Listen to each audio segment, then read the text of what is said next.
So, Dr. Jack Pransky, thank you very, very much indeed for agreeing to be a part of the summit and allowing me to speak to you today. So, we are going to be talking about the three principles, the best kept secret in well-being, and we'll discuss what we mean by that as we go through, I hope. But just to let participants know a little bit about you, in case they haven't heard of you and the three principles, I'd like to just give a little bit of intro and your bio, and then we'll get started. Yeah, because I'm the best kept secret. Not anymore. So, Jack, you're a three principles author, trainer and practitioner, a coach of coaches and a counsellor of counsellors. You are a national and international consultant, a speaker and author who has worked in the field of prevention and community organising since 1968. You have authored and co-authored a number of books such as Modello, A Story of Hope for the Inner City and Beyond, an inside-out model of prevention and resiliency in action. Somebody Should Have Told Us, Simple Truths for Living Well, Paradigm Shift, A History of the Three Principles, Parenting from the Heart, A Guide to the Essence of Parenting from the Inside Out, and your latest book, Seduced by Consciousness, A Life with the Three Principles. And you specialise in prevention from the inside out, and specifically in the three principles, or health realisation as it's also known. So that's pretty good, and I have to say I'm about a third of the way through your latest book, which I'm loving, and I'm not just saying it. I think it's your best one yet. I think it describes the principles really, really well. I'm really, really enjoying it. So yeah, I hope. I'm so glad. Good. So without further ado, let's get started. So obviously, you know, what people would have heard a lot there is about principles, three principles. And I wonder if you could describe the three principles and just explain a little bit about Sid Banks and their kind of history, I guess, how Sid first described them and how they came to be what they are today. Well, it sounds like an easy task, but it really isn't. I'm going to use names to describe the three principles, but the names don't mean anything. So it's because they're very spiritual, these principles, and it's what they're pointing to. And when I say principle, I'm not talking about principles of effective programs or anything like that. I'm talking about fundamental laws or truths that exist in the universe, whether we know about them or not. So that's the level that I'm talking about them on. And in order to really take them in, it would be very wise for people to take them in without seeing them through the filters of what they already know. Mm. So taking them in with like an empty vessel, like just a clear slate, and see what happens. So these three principles are universal mind, consciousness, and thought. Those are the three, and as names, they don't mean anything. Mm. But these principles are working every moment in everybody's life. You know, like gravity works every moment of everybody's life, holding us to the earth, whether we know about it or not. And that's the same way that these principles work in terms of our psychological/spiritual life. Any experience of life that we can possibly have, even though it looks like it comes from the outside world, it doesn't. Mm. It comes from the way we use, usually without knowing we're using them, these three principles. Actually, you put right before we started this, you pointed out something that was in my book to me. Mm-hmm. And it was an example that I used about something like, let's say somebody yells at us at work. Mm-hmm. Okay, so we could have an experience of being troubled by it. You know, oh no, you know, what do they think of me, and all that kind of stuff. I'm not doing well, and really get into a state of worry or anxiety about it. And that is that person's experience of it.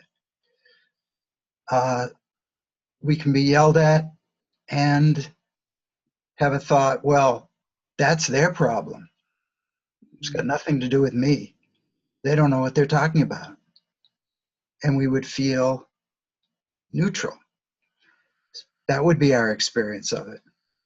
Or we could be yelled at and think, wow, this person must live in such a horrible world that, you know, they think that they have to yell at people to get by in life. That's crazy.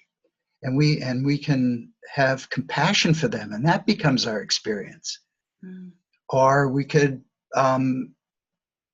even feel grateful that we were yelled at because, for example, we might have wanted to get out of there anyway, or are grateful that we're not yelled at enough that much, or grateful that, you know, we have the rest of our life where we're not yelled at, or anything like that. So each one that I described, and those are just a few examples, each one becomes our experience of what happened to us from the outside world. And so universal mind has all possibilities attached. Like all possibilities exist within universal mind, because universal mind is the energy behind all life. And it's the life force within us that powers us up. And within it, all possibilities of what can possibly happen exist within it. Yeah. And then out of that, we get a thought.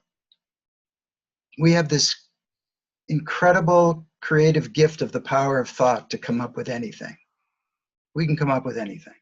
Yeah. And we do.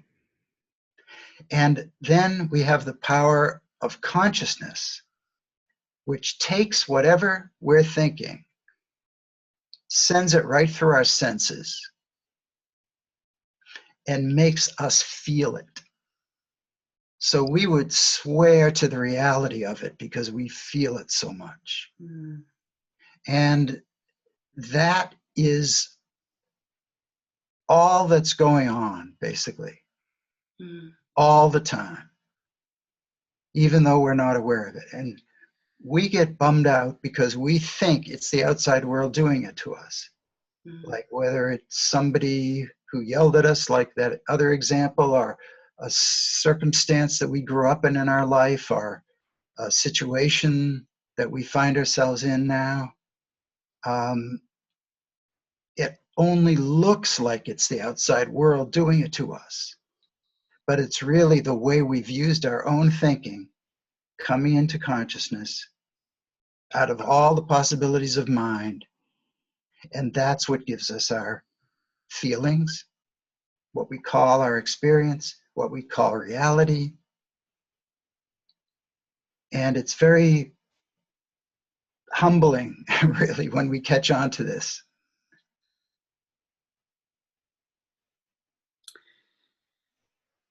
It's one of those things as well, isn't it? That I mean, I hear you talking about it, and thank you for sharing that example about you know, that if you get yelled at work and the different ways that we experience it is just you know, what we think about it. And I guess for me, I know when I first understood these principles, I got them on one level intellectually. And people do, because they make sense, and you think, yeah, okay, I get that. But that it's experiencing them that enables us to really kind of feel them, I guess, and understand them at a really different level, isn't it? That's true, because intellectually, it doesn't matter whether people know them intellectually. Yeah. But if people really can feel deep inside themselves that, wow, it really is me making it up. Yeah. I am making up my experience of life. Oh, that's like, it's not people doing things to me that's making me feel bad. It's me. You know, that's like, wow. It really is. And I remember the first time I really got that. And I don't even remember what it was over, but it was just a moment when the penny dropped. And I just remember being so excited because I suddenly thought, well, this is great. You know, that means I'm not at the mercy of the world. Yes. And I get to choose. I get to choose what happens. And it was literally like a light bulb moment where suddenly everything changed. Yeah. And I just want to clarify something. It's not like we get to choose what happens. No. It's like we know that no matter what happens, there are always all these equal possibilities for how we can experience it. And we just have to, it's not like we're picking one over another or anything like that, because these things usually happen too quick for us to know what's going on. Yeah. But it's however we see it, that's what we get. What we see is what we get. Yeah. And when we know that,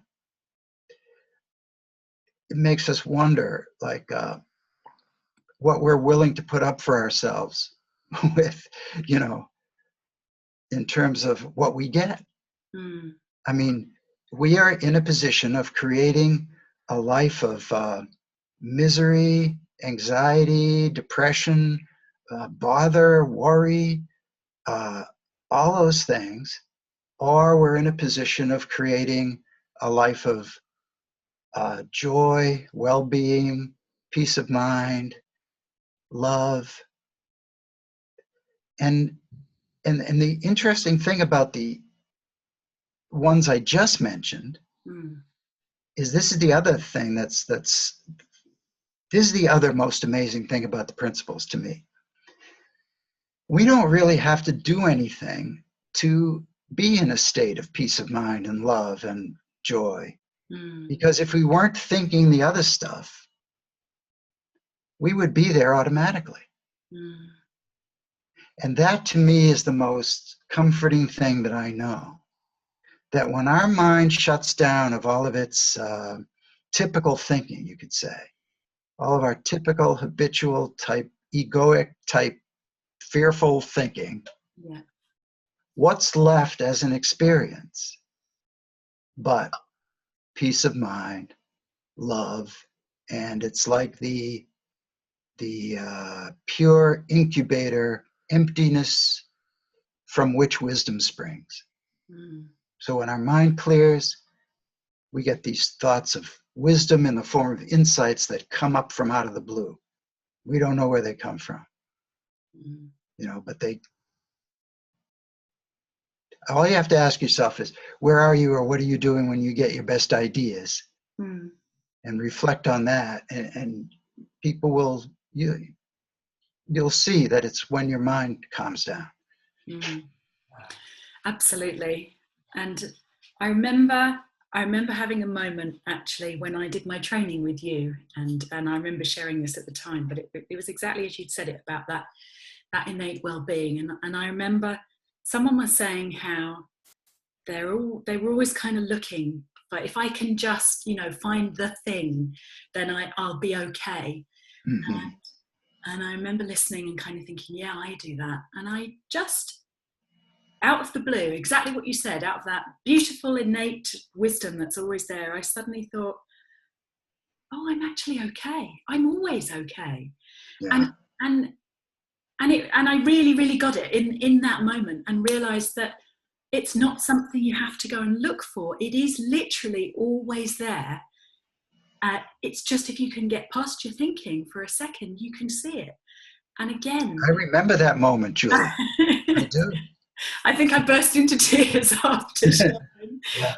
But it you know, it really, really touched me. And yeah, it's a wonderful thing. And I hope that, you know, that's what I'd like to get across to those listening, that these principles really can be kind of transformational, you know, when you can see them, and they're not something that you need to apply or do or whatever. They're something you experience. And and they're so much a part of us. Like we couldn't get away from them if we tried. So it's just a question of understanding them and understanding and seeing them so deeply that it's like, oh, of course it works this way. Yeah. You know, and I'm not trying to convince anybody of anything. All we have to do is look inside ourselves and see if it works this way. Yeah. I know when I talk to people about the principles, and I've done it myself a million times because I'm in and out of my thinking constantly, and I found myself saying, and people will say, yeah, I totally understand that, but, and there's always a but where people say it doesn't apply, and it always does. And I wonder if you could kind of elaborate on that, and how you found that with people, and kind of how you talk to them about that. And Well, when people say but, they're saying that there's an exception. Yeah. And I'm saying that there are no exceptions. So I want people to bring their butts on, you know. I want to know what people are thinking is an exception. Yeah. Like, what have you heard when you've heard buts?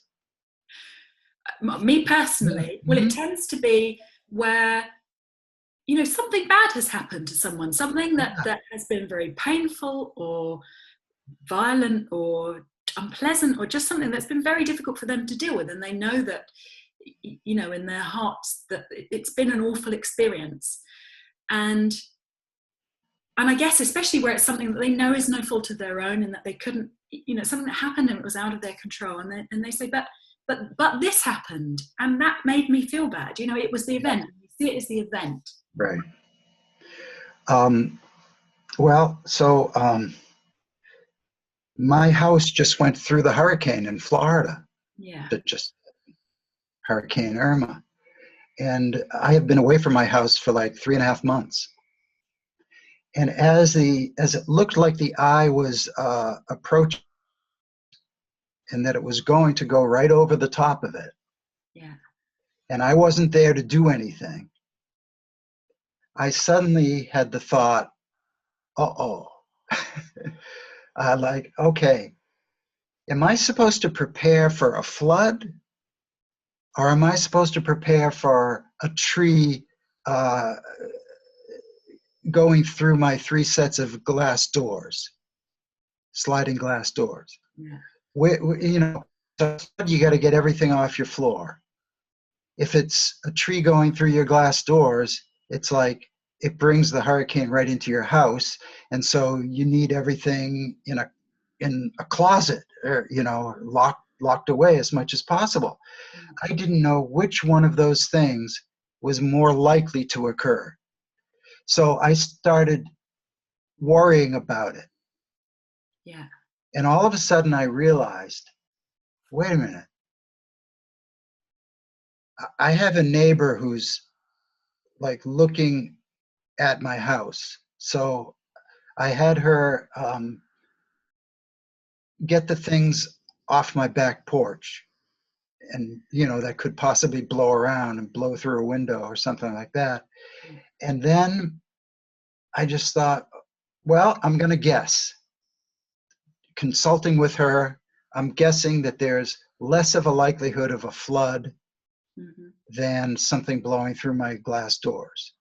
So I'm going to put my stuff in the closets, even on the floor, you know, where if there is a flood, I've had. And then I thought to myself, that's all I can do. Like, what is the sense of worrying about it? Because whatever happens is going to happen. Yeah. Like, I could spend my days worrying about the worst that could happen, and where would it get me? Yeah. I would be totally bummed out for nothing, because in effect, what really happened is the storm veered to the west, and the eye didn't go over my house. And I found out that my house did not get any damage. And already the power's back on. So I would have spent all that worry for nothing. Now, let's say the worst happened and the eye did go over my house and I did get both a flood and and something went through my glass doors. Mm. Well, would worrying beforehand have helped? No. You know, and now, will worrying about it now help? No. Or do I just have to take it upon myself to do what I have to do to get myself back together again? Yeah. So it's all that is thought. And most of it, I'm not aware that I'm thinking because it's behind the scenes. It's talking in the back of my head. Yeah. But no matter what it is that I'm thinking, that's what I'm going to end up experiencing. So it looks like the hurricane is going to cause me misery, when really it's whatever I'm thinking about the hurricane and what happened to my stuff that is going to cause me misery. And you can see, you know, if you look at people whose lives have been ravaged by some natural disaster, and you know, you'll see that people are all over the map with how they deal with stuff. Some people believe their life is ruined, and some people live in the gratefulness that they're still alive and whatever they have left is fine with them. You know, and there's all these levels in between. So we decide which level we end up on, and usually without being aware that we're deciding it. Yeah. I thank you for sharing that, Jack. I had an experience this last week as well, in just something that came up that really highlighted to me some of my thinking. And my neighbour came round last week and said, just wanted to let you know I'm going to build another house in my garden. And I kind of was like, what? How big? He said, well, big. And I love my garden. You know, my garden is my haven, and his house is higher than mine. And I just thought, this is awful. I'm going to be overlooked, you know. So my thinking started, and it really started. And and as far as I was concerned, he had done this. He had come around, and him saying he's going to build a house had changed everything, and that had upset my well-being and so on. And after a couple of hours of real ranting, I suddenly thought, God, I can't listen to this anymore. And I thought, okay, let's look at this. And I could see that it wasn't what he said about the house. The house isn't built, you know. All this upset is all of my own doing instantly. Yes. You know, it's not him. He's told me something that I don't think, you know, I think angrily about, and that's completely my experience of it. And it was so lovely to kind of go, okay, I see this happening. I notice it. And it has come up several times. You know, I wake up in the morning and I start ranting again. I start having that conversation about what I'm going to say. And then I just have to think, oh, this is ridiculous. And I just kind of let it go and you know, notice. And it's so funny, isn't it? How sometimes it's the big things that we can get so sucked into. And yet, if we can just take that moment to just think, is this helping? That's why I called my book Seduced by Consciousness. Yeah. Is a seduction. Yeah. It really is. And when our thinking does get sent right through the senses, it really feels like truth. Yes. But it isn't truth with a capital T. It's truth with a small t with quotes around it.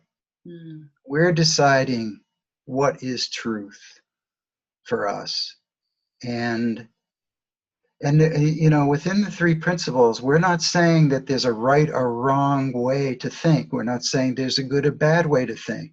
We're saying that whatever we think is what we get in the form of an experience, period. That's it. It's just a description of how things work. And it's so easy to fall into the trap that you described, that you fell into. As much as we know this stuff. I mean, I do it all the time. I forget and then I wake up. And I forget and then I wake up. but I'm grateful for the fact that I can wake up. Yeah. Because I know how it works. Yeah. I'll forget in a moment and then I'll wake up. And so how do people wake up? How, what's the easiest way to start seeing this in action? The easiest way. Well, I would say listening, by watching.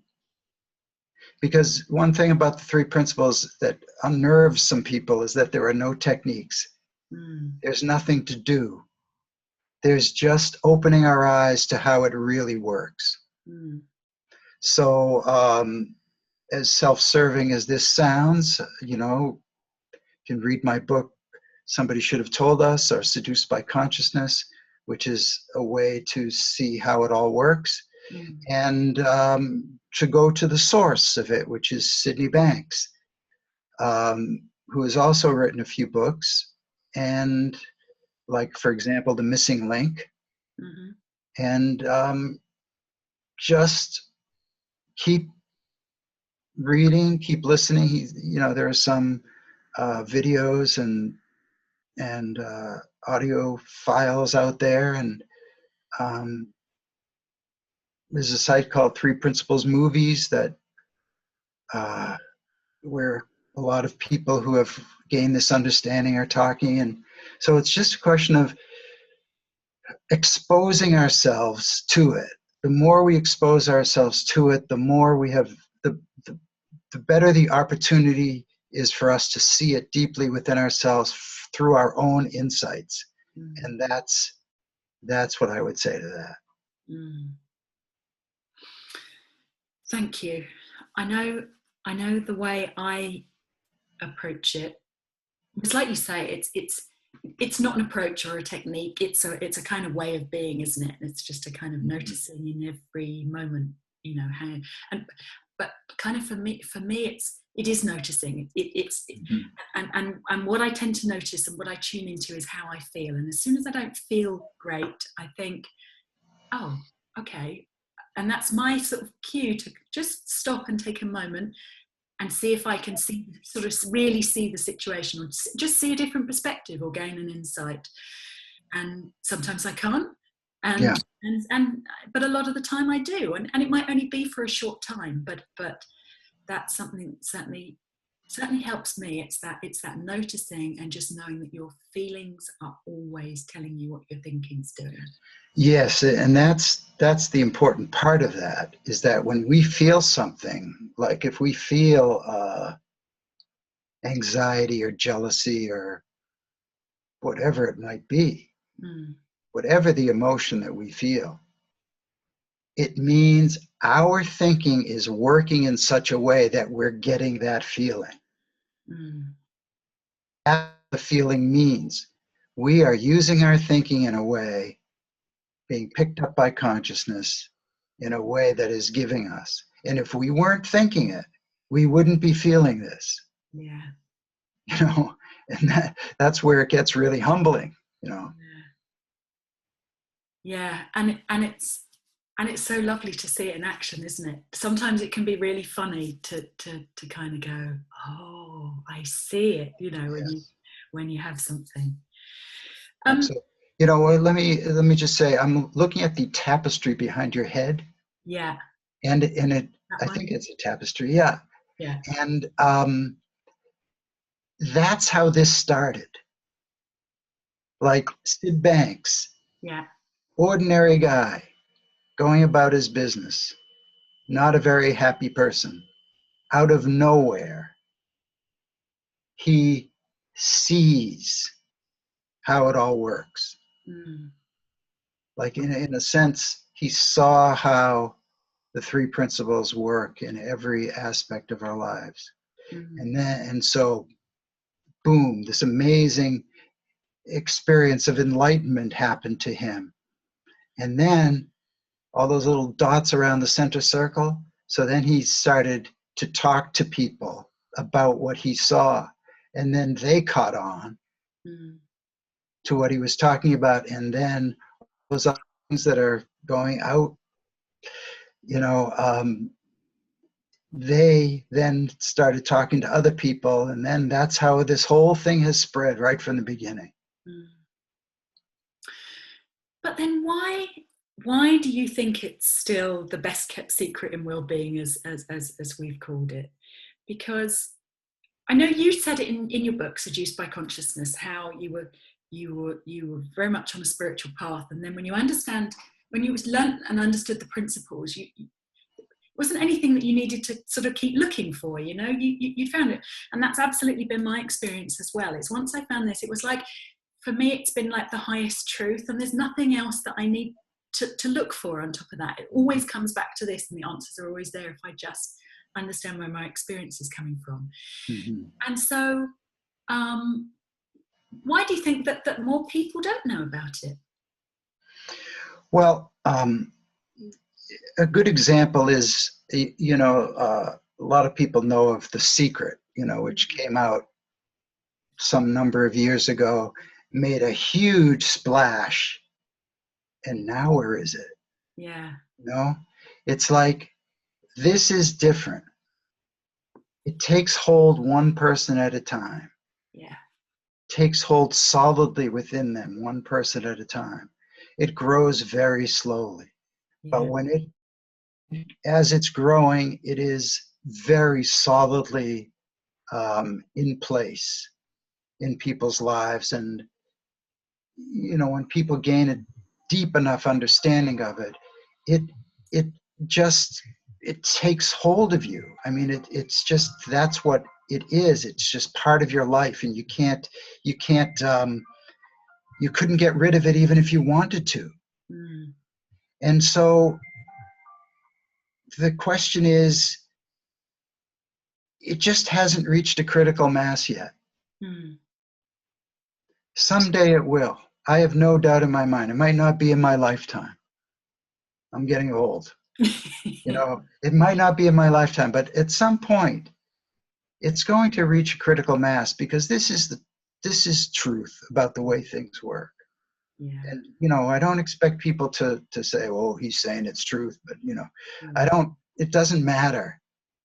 I'm not telling anybody to believe me. Yeah. When people see it, they see how it works within themselves, and that becomes their truth. Yeah. And they see it, and you can't truly see this and then see exceptions. Yeah.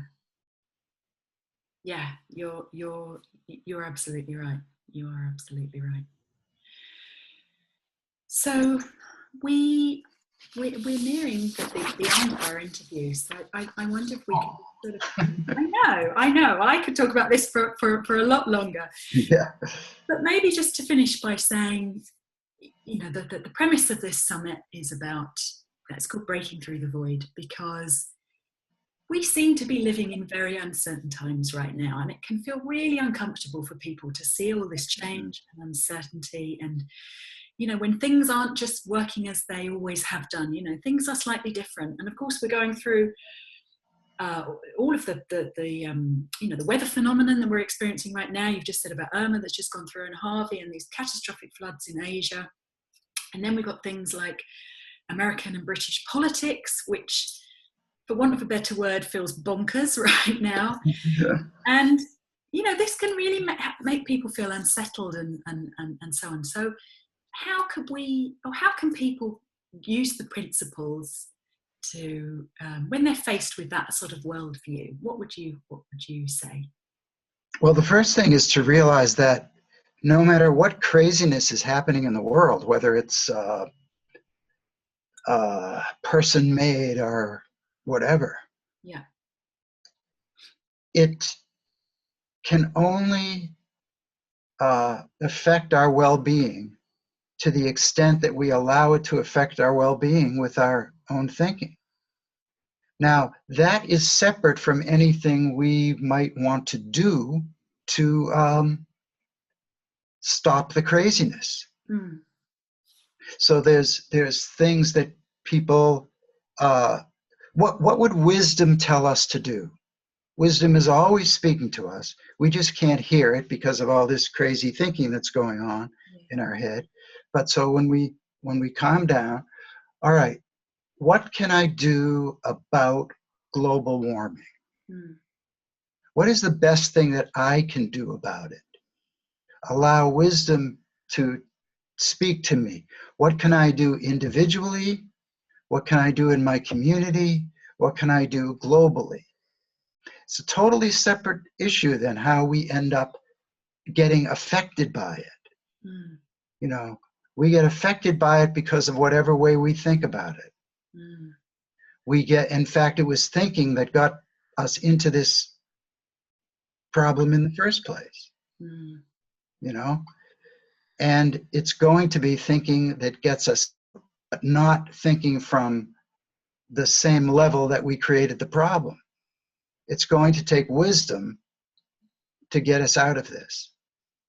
And when I realized that I could separate out feeling angry about it, or feeling worried about it, or feeling depressed about it, separate that out from whatever action I would be guided to take through wisdom, everything made a lot more sense to me. Like, it doesn't make sense to get brought down by it, because by being brought down by it, or being angry about it, or, you know, it's not doing anything to solve the problem. It's just on top of the problem, we get bummed out. That doesn't make any sense. What would wisdom say to us to do? That's how we can take action. Right action. Well, I think those are pretty lovely words to end on, actually. What would wisdom tell us to do? I think I'd like to leave people with that. So, Jack, thank you. A beautiful discussion about the principles. As always, you just describe it so, in such a heartfelt way. It's a pleasure to listen to.